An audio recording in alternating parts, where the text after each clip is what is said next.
ದುರ್ಗಾ ಸಪ್ತಶತಿಯ ಅಧ್ಯಯನಕ್ಕೆ ಮುಂಚೆ ಒಂದು ಸಣ್ಣ ಪೂರ್ವ ಸಿದ್ಧತೆ.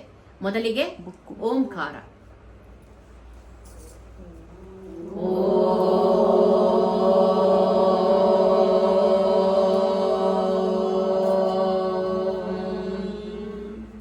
ಓಂ ಐಂ ಹ್ರೀಂ ಕ್ಲೀಂ ಚಾಮುಂಡಾಯ ವಿದ್ಮಹೇ.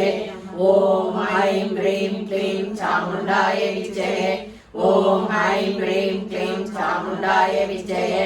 ಓಂ ಐಂ ಹ್ರೀಂ ಕ್ಲೀಂ ಚಾಮುಂಡಾಯ ವಿದ್ಮಹೇ. ಓಂ ಐಂ ಹ್ರೀಂ ಕ್ಲೀಂ ಚಾಮುಂಡಾಯ ವಿದ್ಮಹೇ.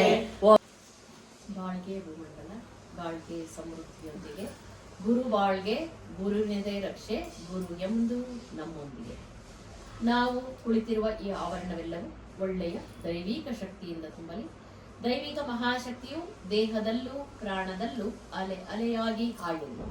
ದೈವಿಕ ಮಹಾಶಕ್ತಿಯ ಕರುಣೆಯಿಂದ ದೇಹಾರೋಗ್ಯ, ದೀರ್ಘಾಯಸ್ಸು, ಸಾಕಷ್ಟು ಐಶ್ವರ್ಯ, ಉನ್ನತವಾದ ಕೀರ್ತಿ, ಸತ್ಯ ಜ್ಞಾನದ ಅರಿವು ಉಂಟಾಗಲಿ. ನನ್ನ ಹೆಸರು ಚಂಪಾ ಶೇಷಾದ್ರಿ ಅಂತ. ಶ್ರೀ ವೇದಸಾಯಿ ಯೋಗ ಮತ್ತು ಧ್ಯಾನ ಕೇಂದ್ರದ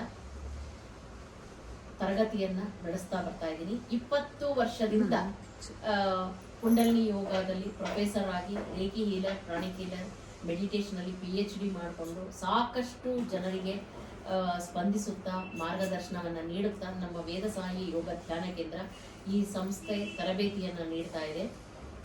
ಇವತ್ತು ನಾವೆಲ್ಲರೂ ಇಲ್ಲಿ ಒಂದು ವಿಶೇಷ ಸಂದರ್ಭಕ್ಕೆ ಇಲ್ಲಿ ನಾವು ಸೇರಿದ್ದೀವಿ.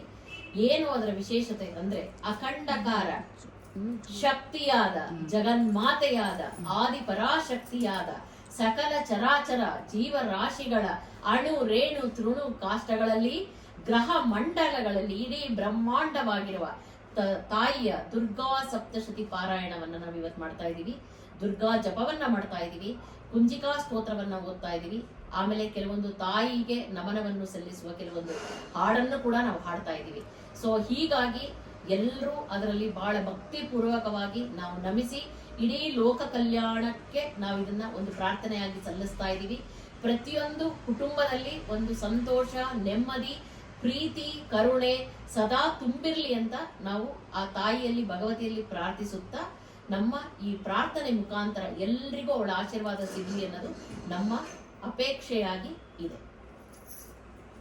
ನಮಿಸುತ್ತಾ ಗುರುಗಳಿಗೆ ವಂದನೆ ಮಾಡುತ್ತಾ ನನ್ನ ಅನುಭವ ಹೇಳ್ತಾ ಇದ್ದೀನಿ. ದುರ್ಗಾ ಸಪ್ತಶ್ರುತಿ ನಾನು ಓದಬೇಕಾದ್ರೆ ತುಂಬ ಭಯ ಪಡ್ತಾ ಇದ್ದೆ.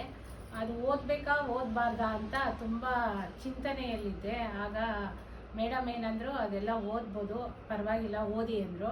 ನನಗೆ ವಿಷ್ಣು ಸಹಸ್ರನಾಮನೇ ಓದಕ್ಕೆ ಬರ್ತಾ ಇರಲಿಲ್ಲ. ಅಂಥದ್ದು ಈಗ ದುರ್ಗಾ ಸಪ್ತಶ್ರುತಿ ಬರೀ ಶ್ಲೋಕಗಳು, ಅದು ಉಚ್ಚಾರ ಮಾಡೋದೆಲ್ಲ ತುಂಬ ಕಷ್ಟ ಇತ್ತಲ್ಲ, ಹೆಂಗೆ ಓದೋದು ಅಂತ ಯೋಚನೆ ಮಾಡ್ತಾ ಇದ್ದೆ. ಆಮೇಲೆ ಗುರುಗಳು ನಾನು ಎಲ್ಲ ಹೇಳ್ಕೊಡ್ತೀನಿ, ನಿಮಗೆ ಓದ್ಬೋದು ಅಂದರು. ಮನೇಲೆಲ್ಲ ಏನಾನ ಪ್ರಾಬ್ಲಮ್ಮು ಅದು ಇದು ಆಗುತ್ತೆ, ಅದು ಓದ್ರೆ ಅಂತಂದರು. ಆಮೇಲೆ ಸ್ವಲ್ಪ ದಿನ ಯೋಚನೆ ಮಾಡಿದೆ, ಓದೋದ ಬೇಡವಾ ಅಂತ. ಆಮೇಲೆ ಮೇಡಮ್ ಹೇಳಿದ್ಮೇಲೆ ನಾನು ಓದೋದಕ್ಕೆ ಶುರು ಹಚ್ಕೊಂಡೆ. ಮನೆಗೆ ಹೋದ್ಮೇಲೆ ಸ್ವಲ್ಪ ನನಗೆ ತುಂಬ ಕೋಪ ಅಂದರೆ ಕೋಪ ಇತ್ತು. ಮನೇಲಿ ಏನ ಹೇಳಿದ್ರೆ ಸಣ್ಣ ಪುಟ್ಟಕ್ಕೆಲ್ಲ ಜೋರಾಗಿ ಕಿಚ್ಚಾಡ್ತಾ ಇದ್ದೆ. ಈಗ ದುರ್ಗಾ ಸಪ್ತಶ್ರುತಿ ಹೋದ್ಮೇಲೆ ಸ್ವಲ್ಪ ಶಾಂತಿ, ನೆಮ್ಮದಿ ಎಲ್ಲ ಸಿಕ್ಕಿದೆ. ಮನೆಯಲ್ಲಿ ತುಂಬ ಚೆನ್ನಾಗಿದ್ದೀನಿ.